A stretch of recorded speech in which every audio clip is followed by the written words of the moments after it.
दक्ष प्रजापति का महाराज दक्ष की जयंती थी आज। उसमें सारे प्रजापति समाज ने उनका वो किया, उस सम्मेलन में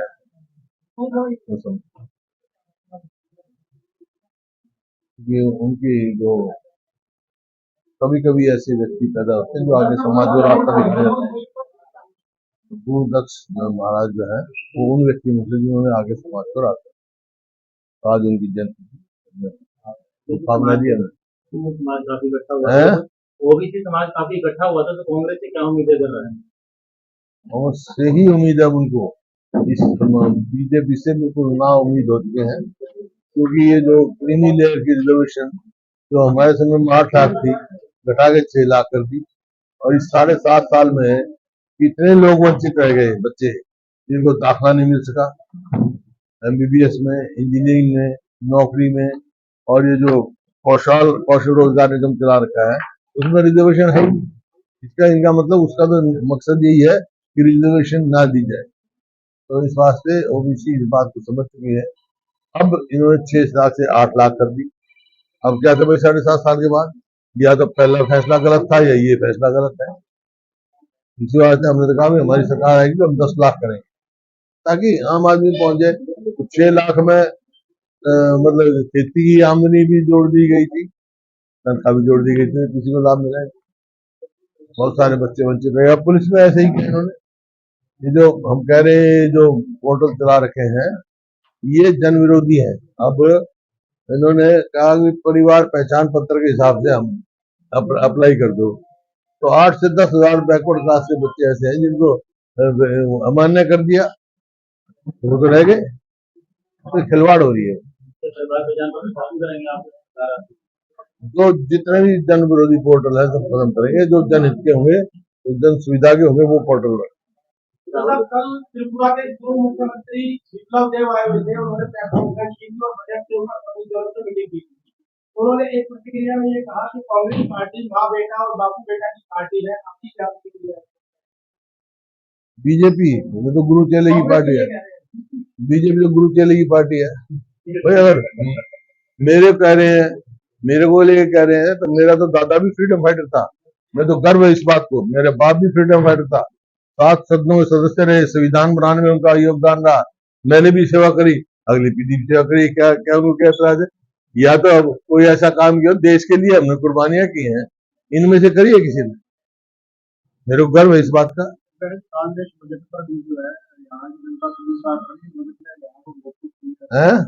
बजट में यहाँ को क्या दिया, क्या मिला, क्या मिला बता देंगे। इसकी वो नहीं डाल रखी। आप बताइए, ये हरियाणा का नाम कहीं बजट में सुना है? अभी अमित शाह आए थे महेंद्रगढ़ में और उन्होंने कहा था कि हमने 10 साल में 259 लाख करोड़ रुपया हरियाणा को दिया है। इससे बड़ा कोई जुमला, कोई झूठ कोई हो सकता है? हिंदुस्तान का बजट 48 लाख करोड़ का और वो 259 लाख करोड़ को कह रहे हैं कि हमने हरियाणा को दे दिया।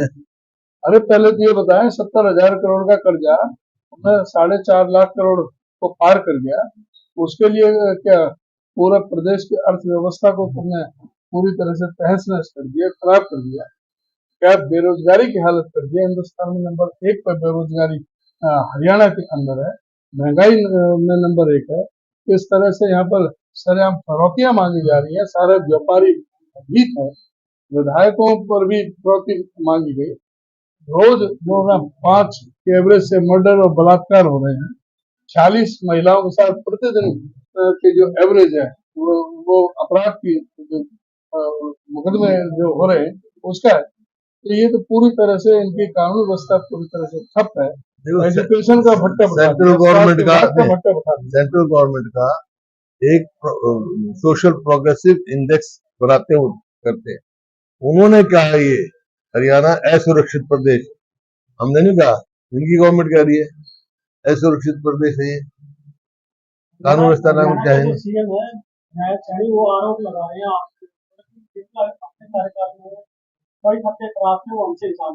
अरे हिसाब मांग रहे, जहाँ पे ये कह रहे थे, जहाँ अमित शाह जी आए थे और सैनी साहब कह रहे थे कि भाई 10 साल में तो कांग्रेस कुछ किया ही नहीं। जिस जगह था पाली गांव में, सेंट्रल यूनिवर्सिटी जहाँ बैठ के बोल रहे थे वो किसने बनाई थी? महेंद्रगढ़ पाली में हमने बनाई हुई थी। उनको यही पता नहीं, ज्ञान नहीं। एक उपलब्धि नहीं बता सकते हो आप। ये तो सिर्फ अपनी विफलताओं को छुपाने के लिए ऐसी बात कह रहे हैं। अभी फतेहाबाद आए थे मुख्यमंत्री, सारी जो घोषणा करी वो थी जो सारे जो हुड्डा साहब के काम थे। उससे इनकी क्या विफलता है, जो चेहरा बेनकाब हो गया जनता के अंदर। अभी आप ये बताएं कि 4 बड़े बिजली के कारखाने हुड्डा साहब ने लगाए, 1901 यूनिट भी पैदा किए, 81 किलोमीटर की मेट्रो लेकर के आए। इन्होंने क्या एक भी तो पिलर के बनाए? अंतरराष्ट्रीय स्तर की यूनिवर्सिटी लेकर के आए, वो ये एक को लेकर के आए। 250 किलोमीटर की रेल की लाइन जो बिछाई, एम्स का कैंसर का इंस्टीट्यूट डिवीजन लगा, ये को लेकर के आए। आप बताएं कि बजट में कोई प्रोविजन था? अभी इन्होंने मराठी में प्रधानमंत्री जी ने रेवाड़ी जिले में आधारशिला रखी थी एम्स की, उसकी कौड़ी बजट में प्रोविजन नहीं है और ये बात करते हैं। अभी जो ये पूर्व मुख्यमंत्री मनोहर लाल खट्टर जी ने 26 जनवरी 2016 का ट्वीट है कि हिसार को इंटरनेशनल एयरपोर्ट बनाने का और फरीदाबाद गुड़गांव को मेट्रो लाइन का 5900 करोड़ रुपए खर्च होंगे, 32.15 करोड़ ये तो एक फुट की कौड़ी आज तक नहीं। 2021 तक मेट्रो चल जानी चाहिए थी जो इनके मुताबिक, अब 2024 चल रहा, अभी तक कहीं जीरो पर, सवाए जुमलेबाजी। और दूसरी अब 25 जून 2023 को वहां कह गए कि भाई बल्लभगढ़ से पलवल तक मेट्रो मंजूर, उसमें हम 24 किलोमीटर की बनेगी, 8 स्टेशन बनाएंगे, 4300 करोड़ रुपए का खर्चा आएगा। ये सर्व सवाए जुमलेबाज लोग है, झूठ की दुकान इनकी, कोई विकास का काम नहीं हो, क्या ऐसा मान लो इन्होंने देश प्रदेश की हमारी अर्थव्यवस्था चौपट कर दी। आज 48 स्कूल इन्होंने मर्ज कर दिए, 458 स्कूल बंद कर दिए। आज भी जो है क्या हालत है स्कूलों की और स्वास्थ्य विभाग की। आज पूरी तरह से सारे 2 लाख से ज्यादा पद खाली पड़े हैं। ठेकेदार बन की कौशल विकास रोजगार निगम के जरिए आधी तनख्वाह में बच्चों को रखा जा रहा है, उनका शोषण हो रहा है। कोई भी उनको कोई मेरिट नहीं है, कोई रिजर्वेशन नहीं है, कोई SC BC का कहीं भी किसी तरह का कोई नाम नहीं है। तो पूरी तरह से विफल सरकार। आज कुमारी शैलजा का कार्यक्रम में करवाना, अभी तक देखा था पहले हमारे सवाल पूछ रहे फिर कर लिए, हम तो बोल रहे हैं। अलग-अलग देखे क्या आगे अरे नहीं फिर करिए। कुमारी शैलजा जो है वो कांग्रेस की नेता नहीं है, वो अपना प्रोग्राम नहीं कर सकती। वो कांग्रेस के ऑल इंडिया कांग्रेस की जनरल सेक्रेटरी है, वो अपना कर रही है, पार्टी का प्रचार कर रही है, तो उसमें तकलीफ किसको है? तुमने तो सवाल पूछ लिए, सब साथियों ने तुमने सारे पूछ लिए, मेरे एक सवाल का जवाब दे दो। मेरे से जितने मर्जी सवाल पूछो, इन एक सवाल का जवाब मैं भी आपसे चाहता हूँ।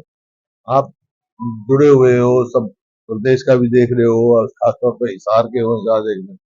इस 9.5 साल में एक प्रोजेक्ट बता दो इस सरकार ने हिसार के लिए क्या हो, बताओ।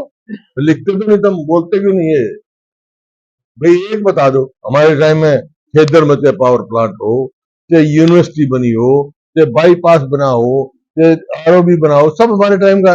इनका हाँ, रेलवे लाइन यहाँ तक जुड़ी हो, तो सब हमारे टाइम में। इनका एक काम बता दो भाई, ये किया है हिसार है। हवाई अड्डा भी मालूम है उसको, 9 बार उसका हो गया। और हवाई अड्डा के एक्सटेंशन का जो है चौधरी अजीत सिंह जब मंत्री थे कांग्रेस की सरकार में, जब हमने करवाया था, और 10 साल लगा दिए इसने छोटे से काम में, 10 साल लगा दिए, जो कि चौधरी अजीत सिंह मंजूर करके गए थे। आप वक्तव्य दे रहे थे कि हम वृद्धावस्था पेंशन 6,000 कर देंगे, वृद्धावस्था पेंशन 6,000 कर देंगे, 300 यूनिट फ्री देंगे, सिलेंडर फ्री देंगे। एक तरफ आपके प्रदेश अध्यक्ष ने भी ये कहा है कि 70,000 करोड़ खर्चा छोड़ के तो उन्होंने 4.5 करोड़ खर्चा कर दिया। 4.5 लाख करोड़ 70,000 करोड़ से 4.5 लाख करोड़, 6 गुना से ज्यादा। क्या रहेगा? आप कहाँ से पहले 2005 में सरकार बनी ना, रेवेन्यू लेके आए ना, 4 पावर प्लांट लगाए, न्यूक्लियर पावर लगाया, मेट्रो लेके आए, रेलवे लाइन लेके आए, ले आएंगे। उस टाइम भी खस्ता हालत थी, उस टाइम भी कानून व्यवस्था भी ऐसी थी जो आज है। हमने बनते ही कह दिया था भाई बदमाशी हो जाए तो बदमाशी छोड़ जाओ, छोड़ दो या हरियाणा छोड़ दो। आज कह रहे हैं हम 2 चीज, ड्रग जो है, नशा जो है, हरियाणा में पंजाब से ज्यादा डेथ हुई है। ये रिकॉर्ड की बात है, मैं तो अखबारों में पढ़े हुए कहता हूँ। तो हमने कहा भाई कांग्रेस आते ही दो चीज पहले सब खत्म करेंगे हम, एक बदमाश और एक नशेड़ी। हमने खिलाड़ी बनाए, नशेड़ी बना रही है। सर, एक बड़ा मुद्दा है कि हुड्डा के सेक्टर के अंदर रिहायशी प्लाटों की बोली करवाई जाती है, जिसकी वजह से जो आम आदमी जो है वो प्लाट नहीं ले पा रहा है। क्या ये आपकी सरकार अगर आती है तो बोली नहीं, बनवाई हमने जाती हमने कभी बोली नहीं कराई। है? भाजपा सरकार ने कराई। नहीं, ये तो सारी जन विरोधी नीतियां इनकी। तो 4 फ्लोर करें जो पुराने सेक्टर है उनमें 4 फ्लोर कर रहे हैं। अरे वहाँ पार्किंग की जगह नहीं है, झगड़े करा, नए सेक्टर बनाए हैं, उनका पार्किंग की जगह दो तो 4 फ्लोर बनाओ, 5 फ्लोर बनाओ। इसी प्रकार से जो नीलामी का क्या मतलब, ये सब भ्रष्टाचार के अड्डे हैं। ये चलाते हैं, क्या नाम उसको, मोबाइल नहीं, है? ये हाँ हाँ, तो करेंगे, शुरू कर देंगे। और जब मान लो ABC का है, उसको देना है, आपको देना है, आपका नाम आते हैं, बंद कर देते हैं। दोबारा ड्रॉ सिस्टम शुरू किया जाएगा। हैं? कांग्रेस सरकार अगर आती है तो दोबारा ड्रॉ सिस्टम। ये जो इसका मकसद है ना, था हुड्डा का, अब और कुछ नाम रखा है इन्होंने, जो हुड्डा का मकसद था आम आदमी को प्लॉट देने, तो अफोर्ड कर सके। ये तो अफोर्ड ही नहीं कर सकते, ये तो सिर्फ प्रॉपर्टी डीलरों का काम कर दिया इन्हें। हुड्डा जी, अमूमन देखा जा रहा प्रदर्शन द्वारा कर्मचारी मेरे एसकेआरएन की भर्ती बढ़ती जा रही है और एक स्थान खाली पड़े, पद खाली पड़े। आपकी सरकार आती है, एसकेआरएन का आप पक्का करेंगे कि जो है उनको नहीं, 2 लाख जो पक्की नौकरियां वो भरेंगे, HRM में जो काबिल होंगे, चाहे कोई भी हो, ये नहीं है हमारे को, वो ये नहीं है वो इनको चर्चा करेंगे, जो काबिल है इनके, मेरिट तो है नहीं लेकिन काबिल है।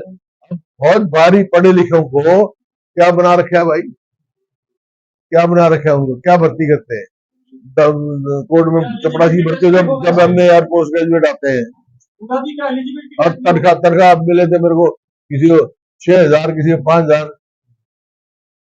उन्होंने Haryana urban development authority Hooda का नाम बदलकर हरियाणा शहरी विकास प्राधिकरण कर दिया, उस पर आपकी क्या प्रतिक्रिया है? ये सरकारी बदला बदली की सरकार है, नाम बदल देंगे, शहर का नाम बदल देंगे। हैं? आपके सरनेम से नहीं, मेरे वो ठीक बात है, लेकिन मेरे सरनेम में 2 थे। एक तो स्पेलिंग है थे HUDA, Haryana urban development authority जो थी, मेरा है HOODA, Haryana overall development authority. Rahul ji ने कहा है कि जो रिजर्वेशन का 50% का कोटा हैं? है, राहुल जी ने कहा कि जो रिजर्वेशन का 50% का कोटे की जो कैप्स है उसको हटाया जाना चाहिए, रिजर्वेशन बढ़ाया जाना चाहिए। देखिए, हम तो वो कह रहे हैं, इसी बात पे कास्ट सेंसस मांग रहे हैं, इसका जो हक है उसको मिलना ही चाहिए। तुमने मेरे सवाल का